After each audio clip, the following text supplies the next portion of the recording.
I'm Lori McKinney, and I'm so grateful to be on this call. I run an arts collective and have organized a downtown development in a small town called Princeton, West Virginia, which is actually my hometown. My journey led me home unexpectedly, and I'm really grateful to be here. It's very fulfilling work that we're doing here. For the longest time in my neighborhood, I felt like there are so many people who want to be involved in determining what happens next. And we have this beautiful stretch of downtown buildings. Most were built in 1900. And the next level of activation for our community would like to have more people have an entry point to become involved. And so when Neil reached out to me and started really schooling me on the concepts of mutual stakeholding and community ownership, it was extremely exciting. And I recognized even before the moment that we're at hit, I knew that that was the next steps for our downtown and for our community in general. And then once the crisis hit, it became so poignant about the ways that we'll be able to use these tools and strategies to build new systems when we reemerge. And so extremely grateful to be on this call. So thank you. Thanks. You get to pick someone else now. Oh, yes. Jenna. Hi, really excited to be with you all. I'm currently in the Bay Area, originally from London. I'm the co-founder and CEO of Impact Experience, and we have been working in West Virginia actually for the past 7 years. And so it's really exciting. I was just back in West Virginia a couple of months ago and had a chance to meet a number of you, and it's great to meet some of you for the first time now today. A lot of our work is around building bridges between funders and entrepreneurs and artists and communities that have been historically underinvested in, and kind of all focused on how do we build bridges across differences and unlock partnerships and opportunities from there. So yeah, excited to join you all today and see ways in which we might be able to collaborate. And I nominate Jen because she has a similar name to me. Hi, thank you guys for letting me join. I'm Kate Redman. I'm located in Traverse City, Michigan, which is northern Michigan. It's kind of a small town in a rural area. And I'm sitting in my guest bedroom converted to a second office in times of COVID. I'm on the call. I'm working on Common Grounds Cooperative, which is a project in Traverse City that's a community-owned real estate development. We're looking to break ground this summer, and it's a new building. It's a $14.5 million project, and the frame was, how do we build real estate that improves the quality of life in our community? And we really wanted to engage the community in the ownership and the investment in it. So we raised $1.4 million from the community through investment crowdfunding. And the building itself has workforce housing and early childhood care, a kind of food entrepreneur incubator space, small performing arts venue, and co-working and shared office space for nonprofits. And our goal is really to create space that where the community, people in the community working on food, family, arts, and wellness can connect to each other and work together and provide a lot of opportunity for the community to connect as well. The building will be done in fall 2021. So I'm glad to talk about what we've learned along the way. I've been working on the project for about 2 years, so we've had some time to learn some things, and I'm sure we'll keep learning. But also, my background is I'm a lawyer by trade, and I've worked a lot with cooperatives and nonprofit and hybrid nonprofit for-profit structures. So I'm also glad just to help brainstorm in general about real estate structures, financing structures, legal structures. Let's see. I'll go with David, which I have to tell you, David, too, our largest local community foundation is our Rotary Charities Foundation, and they are really big fans of all of your work. And they push it so much that all of the nonprofits are conversant in it, and people just talk about distinguishing between complex problems and simple problems. And it's been really great and a really powerful influence in our community. So thank you for your work. Yeah. Yeah, we got other links in West Virginia as well. I work with West Virginia University Health Sciences a lot. So Clay there, who's Clay Marsh, who's vice president, is an old contact. We originally started to work in Columbus, Ohio on projects funded by Victoria's Secrets, which I still feel trauma over. Right. Either way, I worked in software most of my life. I moved into IBM when they bought the company. By then I was strategy director of the company. And they gave me a free floating role to do whatever I wanted, provided it was interesting. You occasionally get that, and I was lucky. Yeah. And I started to work on complexity and narrative and knowledge, were kind of like the areas, and really pioneered an approach to applying natural science to social systems. So my background is physics and philosophy. So from a physicist's point of view, no social scientist ever has enough data to form a valid conclusion. And from a philosopher's point of view, we have a problem with a conceptual apparatus, but that's slightly more polemical. But I got involved fairly heavily then in counterterrorism before 9/11. So I got pulled down into different parts of Virginia on that. And we focused particularly on things like weak signal detection and understanding narrative structures in society. So when societies are likely to collapse was kind of like one of the issues, yeah, and what's called human terrain mapping. And when we were doing that, we developed this key concept that has now been picked up extensively in the development sector, the not-for-profit sector, so and the health sector, which is that people should be allowed to interpret their own stories rather than have them interpreted by a computer, yeah, or by an expert. And that fits in with the current literature, if you're aware of it, on the epistemic injustice. So we've been heavily involved in that sort of work. So the concept is people interpret their own narrative. That allows me to take a quantitative approach in what's a qualitative domain and to scale to large volumes very quickly. So we're currently, and I'm wiped out on COVID at the moment, so I'm just finishing off writing the European Union handbook on how to manage in a crisis, which is going to get published next week. That's a joint publication of me and the EU. And we're working on narrative-based systems to understand family life during the crisis and looking there at aspects of, for example, bereavement stories, because people haven't got a chance to mourn in complete lockdown. We're looking to make young people in those families journalists to the crisis, because if they're journalists to the crisis, they're engaged in it rather than just being passive recipients of material. And we've got other work on housing associations. We've just moved across because that tends to be the poorer areas in the UK. So basically, all projects. So we're actually capturing stuff from tenants and from workers in those environments. And there's a COVID-specific version of that we're just about to produce. And there's a whole body of COVID work. I mean, at the end, the health service one is particularly depressing at the moment because the number of people who are dying because there isn't enough resource and medical staff are having to make decisions on that every day. So we're just running a project to measure attitudes to the ethics of triage.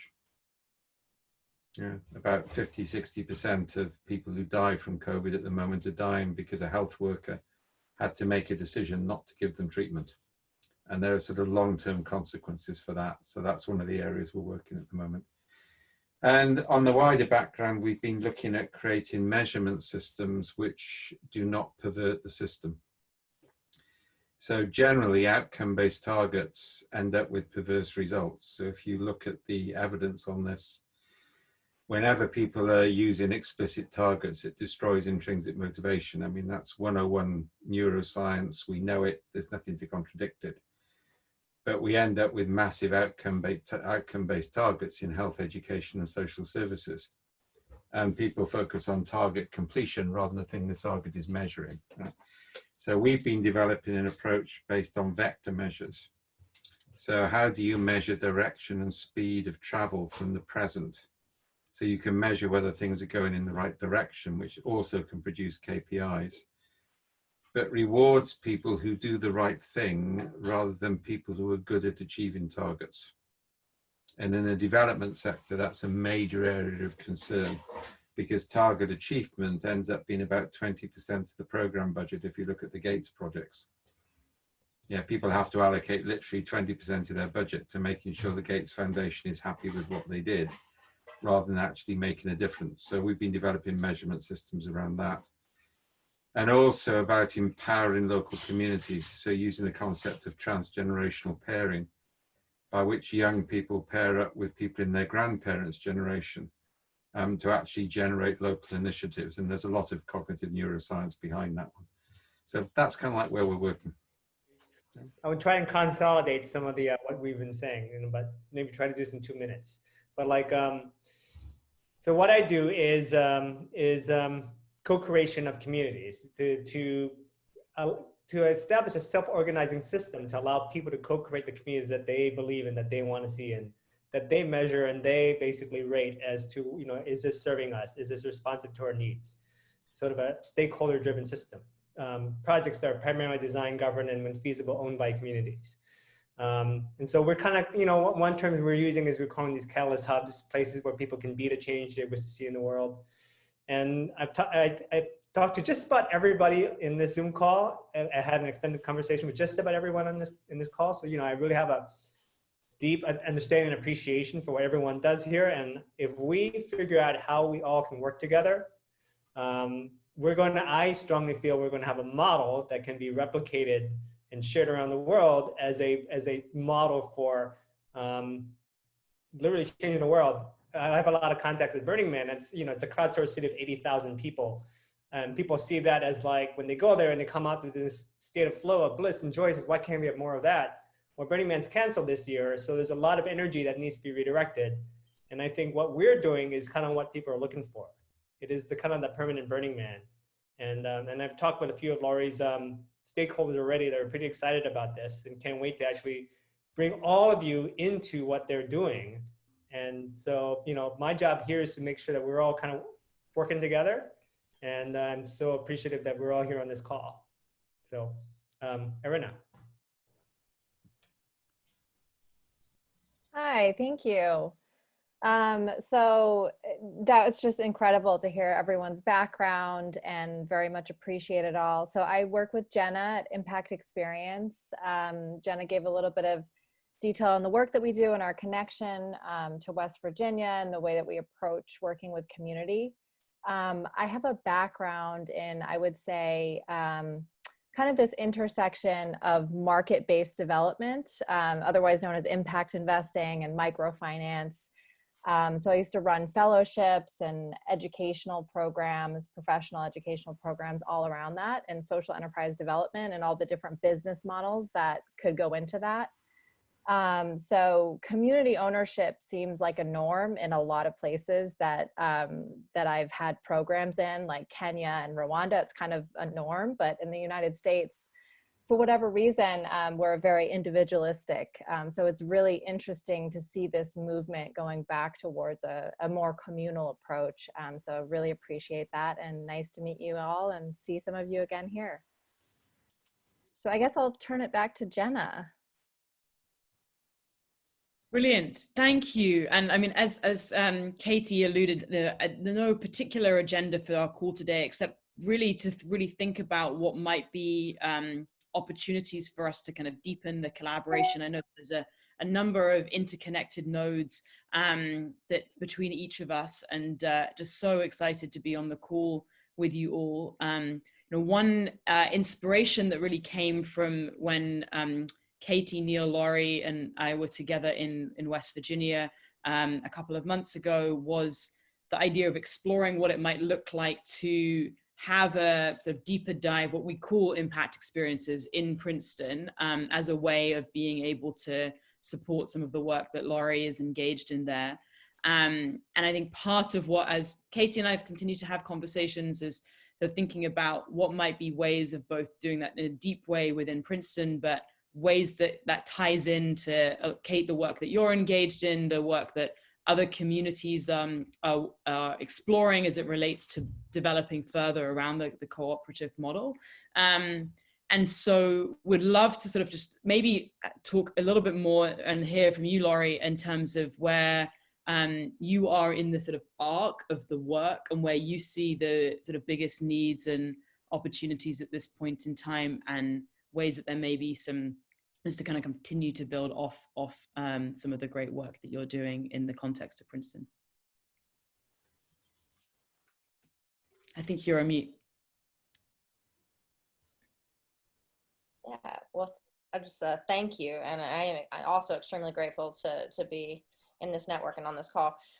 What we have in Princeton is just a very fertile ground. We have a large number of creative and innovative people who are hungry for change. And what's cool about this group of people too is that we are in this local community together and this kind of like laboratory of our neighborhood, but almost everyone that I work with also wants to export that out to the world. Like everything that we learn, we like to share out. And so the particular group of people that have been gathered around this call around cooperative ownership and mutual stakeholding are as eager and lit up with the idea of like sharing what we learn here with other communities and out into the world to create change in the world.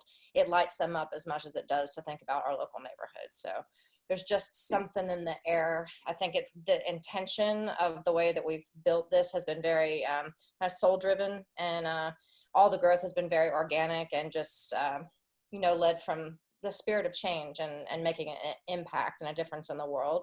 And I think that's why it's so special. Each business and entity that came into the fold was attracted to the spirit of it all. And I think that's why it's just so ripe for kind of high-mindedness and change with a kind of a global lens, ripples in the pond and making a difference in the world.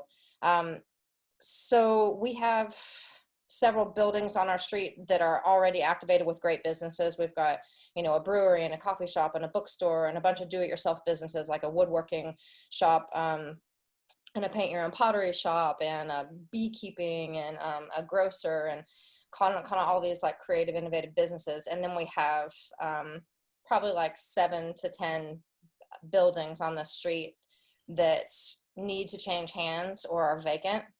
And the notion of creating an entity that could acquire these buildings and hold them so that this process of developing co-ops to activate those buildings could take hold, I think is the next step in all of this. And I have a community of people who are resonating with the principles of mutual stakeholding. A lot of them have the book Interdependent Capitalism, and they're really digging into that and really resonating with the concepts. And groups of people who are just kind of ready to take on that process. I think, and also extremely grateful for the sense-making tool and the opportunity to be able to map where people are in our community, understand, we've wanted to be able to bring more people into the fold because not everyone has an entry point. No, most people can't just come in and buy a building and start a business, but everyone in the community cares about what's happening in this neighborhood and they want to have a say in what happens next. So being able to really have that tool to understand how people feel about their community and where they're at and, create a sense of belonging and create stories where people feel like they're valued and a part of this change. Really excited about that. In terms of, as you mentioned about bringing more people into the fold, as you've been conceiving of that so far, how have you been thinking about or even going about the process of engaging people sort of in the fold? And is that quite a broad range of different types of people? Or what has been that process and sort of demographic there? Yeah, since 2013, well, we started our arts collective and our festival, Culture Fest, in 2004. And so all of our music and arts events were always about trying to bring people together or bringing people together through music and the arts. And it was a very slow growth that we started in 2004. We planted roots in our building in 2006, and we'll just constantly have open mic nights and community festivals and community art projects with wide open arms, just bringing people into the fold. We were limited with our capacity and ability to market and spread the word about these events. So we just kind of had to, enjoy and appreciate the slow growth of that community. In 2013, we connected with the West Virginia Community Development Hub, which is this wonderful organization that connects communities with resources. And we became involved in some programs, a bit like Main Street's programs and their on-track programs. The Hub program that we got involved with was called Blueprint Communities. And it gave us a framework to compose a team with like our mayor and our city manager and our chamber of commerce and a local community, a technical college and our architect and a banker. And it helped us form this team. And a big cornerstone of that program was civic engagement. So starting in 2013, super regularly, like monthly, weekly, would have community conversations where we would bring in anyone was welcome, and we would advertise them in the newspaper and put up flyers and all over Facebook, and all the ways that we knew how to communicate to let anyone in the community know you are welcome to come and be a part of this conversation. And we would have some that were informal, just kind of circle talks, and then some that were facilitated by a coach. We would have big graphic recorders, you know, kind of like laying out the vision for the community, and so many different ways that we've gone about this since 2013 to open arms bring people into the conversation. And we've had great success with that. You know, sometimes 100 people would be in a circle, you know, talking about, you know, what they want to see happen in the community. And we would do sometimes high production events where we would tell the story about everything that's happened in our downtown since the beginning of the buildings being built to now. And I would honor everyone and really try to shine the light on all the groups of people who have worked in this community for decades, and then allow the community to envision what happens next. But I think that a challenge that I've faced with even an event like Culture Fest, whose mission is to promote unity and respect for diversity, that no matter how arms wide open you are, if you don't, there's communities that don't necessarily feel like, or have they still don't feel like this is for me. They still feel like that's their thing. And it's been challenging to communities that are typically marginalized or not included or don't feel that their voice matters. It's hard to get those people to, you know, come in voluntarily to a process like that. And so I know that knocking on doors in neighborhoods really is what I've wanted to be able to do, just building relationships with like communities of color and various ethnic populations that aren't typically like in the forefront of our culture, but limited by capacity, you know, and really having the ability to have time to,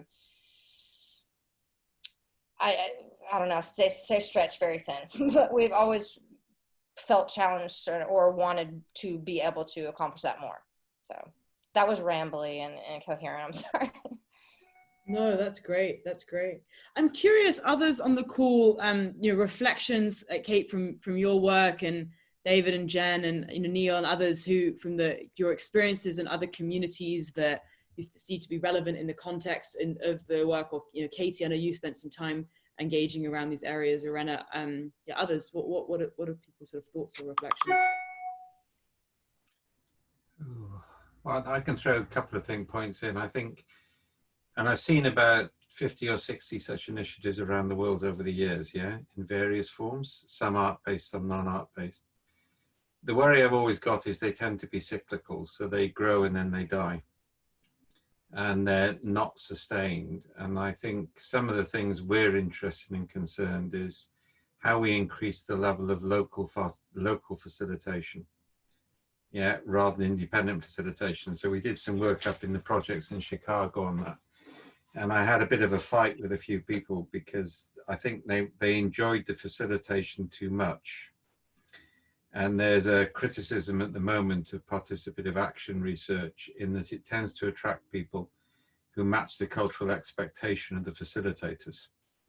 And that's the sort of epistemic issue again. So we've been trying to create mechanisms by which the community actually self-generate ideas, but then link into government. And the ability for the government to give direction. So because governments need to do that, or governors need to do that. So the Welsh one was basically, people said, you know, a minister said, we want more stories like this and fewer stories like those. Yeah? And that's a new theory of change, by the way. Yeah, more stories like this, fewer stories like those is something anybody can engage in, and it doesn't involve judgment, and it's mathematically based. But then the local community generated the initiatives. And if the initiatives with their own facilitators, no external facilitators were involved, yeah, which meant it could spread very quickly. But then if ideas became generative, they could be linked into a trio with somebody from government who can make their ideas work. Yeah. And that's linked in with the ideas we got on journalism, that we need young people acting as journalists to their own community on a continuous basis. And that we've instituted through schools and through community centers and art centers. Because I think until this stuff is ritualized into the day-to-day practice of the community, it's not going to be self-sustaining and resilient. So that would be the general comment. Yeah. I want to piggyback off of that a little bit.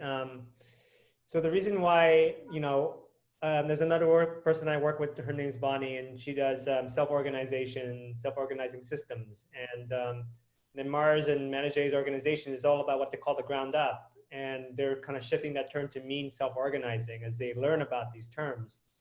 And so there's been a confluence of all this open source, ground up, crowdfunding, crowdsourcing. It's all kind of a movement towards this self-organizing movement, especially now, with what's going on with the pandemic. And then, so as Laurie's group is self-organizing with, right now just a group of 15 or 20 that meet on a regular basis, how do we scale that? And this is where sensemaking, like SenseMaker, it will allow us to scale that. Like we can be in a room of 15, 20 people, know what people are feeling and know what their values are and how they're feeling, but like, how do we go beyond that? As Laurie said, other people don't even want to engage because we don't have the time or the resources to ask them what their stories are. Well, I'm going to provide a bridge to Kate Redman's work, is that when people have an idea that they are working towards something of shared ownership of a real project with a constraint of like this land, this site, this kind of budget, these uses, it creates this heightened sense of like wanting to know the stories of everyone involved in the project. And so Kate's really got kind of like created an unprecedented set of bylaws, which is like design, and I'll give it to her floor in a minute. It was just really designed to actually accommodate the stories into creating a collective story that's represented by a permanent place that becomes a catalyst hub for even more stories about positive. Yeah, I'd agree. I mean, places are really important. I think, and the other thing we've known from our own research is that art is critical to human sense making anyway. So what art does is it provides a level of abstraction which actually allows for innovation. So, the evolutionary evidence is that art evolved in humans to allow them to make novel connections, which makes them resilient. So with the current focus on STEM education, the danger is we're deprivileging people, and particularly in local communities, because we're restricting what they actually learn and how they can operate. So again, that concept of community-owned art centers, all of that sort of stuff, I think is critical here, because we haven't got enough diversity. We use a phrase called coherent heterogeneity.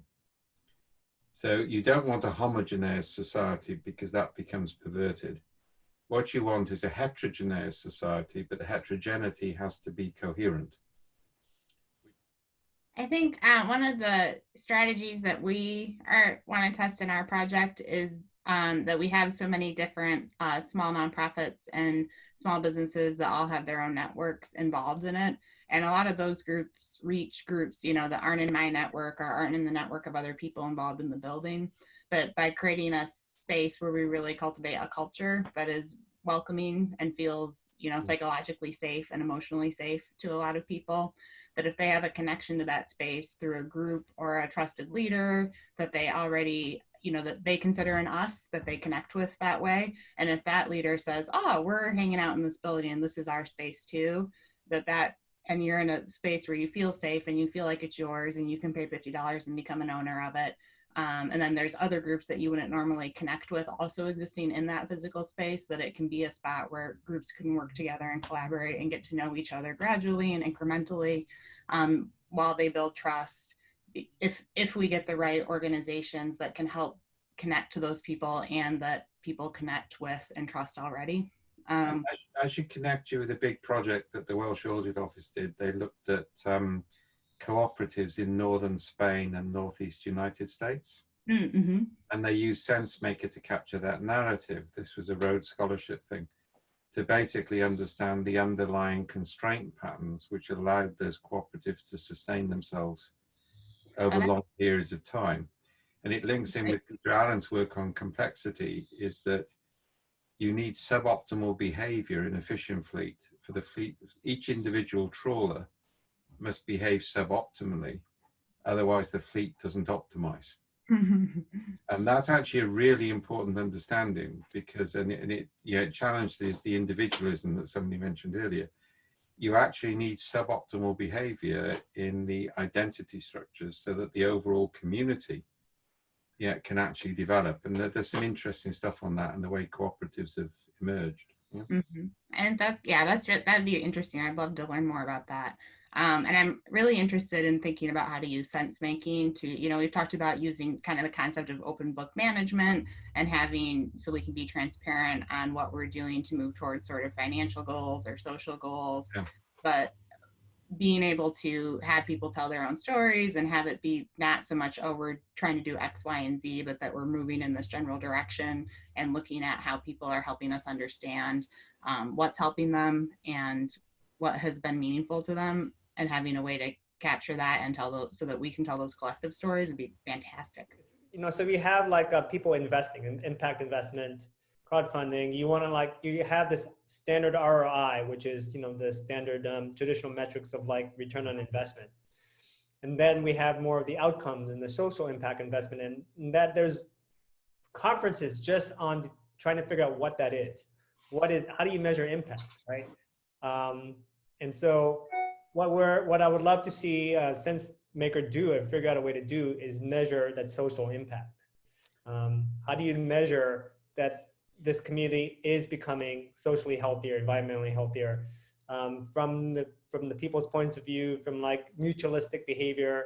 And I want to specifically point to mutualistic behavior as one of these 4 types of behaviors that define the species, where spiteful is both people will take each other down. Selfish is when you're obviously selfish, you're just focusing on yourself, not the benefit of the others. Altruistic is just the opposite, where you only focus on helping people, but you sacrifice yourself. How can we create a mutualistic culture, and how can you measure that? And nature is mutualistic. Burning Man is mutualistic. How do you measure that? The more Laurie's projects become successful, the more mutualistic behavior you see. So if you can measure that kind of behavior, that kind of complex behavior in people, I think you'll have a much stronger indication of measuring impact. And then impact is defined by Morgan Simon, who Jenna knows, wrote this book called Real Impact, and it's projects that are primarily designed, governed, and feasible, owned by communities. So how can you measure the qualities in people so that they are emotionally ready to be involved in creating this mutualistic culture, creating catalyst hubs, co-creating their neighborhood revitalization, and then we could actually artfully see, which is what SenseMaker does, artfully see visually, like on a map. I was just explaining to Laurie on a map, you can see the Republicans and Democrats in red and blue easily, and you can instantly see, the social infrastructure of the country. If you could start to make maps of like people's emotional states of trust and belonging and meaning and mutualism in a community, they can then have the tools to self-organize to make change. And then if investors and funders could see that this is making a difference, then they'd be investing in more things like that, more things like this and less things like that. Okay, so there's several things we can do, right? One is we can fairly accurately, in a convincing way, measure the current attitudes or beliefs in a community. Yeah? And one of the things I've advocated for a long time is advocacy needs to be carried in the research methods. So if, for example, and this is one of our favorite ways of working, you say every 16-year-old in every school in the state gathered stories every month for 3 months, and this is the dispositional pattern, which is a mathematical representation, nobody's going to challenge that. Yeah? Whereas they can challenge surveys and they can challenge focus groups because they all know how to commission those. Yeah? We can then actually, by continuing that process, measure, and I'll talk about another method in a minute, we can measure whether the thing is moving in the right direction. And what are traditionally called outcomes, you build into the signifiers, the way people interpret their story, but you don't make them explicit because you can't trust the data then. Yeah, so you want to see whether we get shifts in the direction of the impact. So it's not, I had this impact over 3 months, but we have these set of impacts we wanted to achieve, and we've shifted this far in the 3 months. So we're measuring movement, yeah, in the right direction, but that is roughly the same thing. And we can do that with lots of methods, all right? The other thing we can also do is to present, and we're doing, this is the stuff we're doing in ethical triage, yeah? So we're presenting genuinely dilemmas to medical staff, and getting them to describe the dilemma and interpret it. And then we're showing dispositional maps, how different groups of people see the same data. Yeah? Now that's actually extremely powerful when you're looking at impact, because it also helps you identify which groups have got a natural dispositional state, which means a small amount of resource would generate a lot of value very quickly. Yeah. So I think the key thing we focus on is measuring the present, and then measuring movement from the present, and the movement can be set as a set of targets. The problem is if you set goals, the goals are always proximate to the targets, and you get what we call the roundabout problem, if you've heard about that one. This is Ghana, right? So Barbara Bush had a charity, and somebody came up with a bright idea of putting roundabouts, children's playthings, you know, where you rush around in a circle. That, what do you call them in the States? We call them roundabouts. Merry-go-round. So somebody had the idea that they would put those in villages across Ghana, and the roundabout would pump water up so that the village would have fresh water. So it was funded, and they were set a target to have X percentage penetration of roundabouts in Ghana villages. Now, if you know anything about Ghana, you know that first of all, if the kids have got that much energy, they're actually going to be working on the farm, not playing. And secondly, most of the women wanted to go to the well and have conversations and sort out the village issues. So nobody wanted the roundabouts. But all of the funding for development in the area was based on roundabouts. So they now have roundabout units which put roundabouts in place for the inspectors and put them back in the warehouses.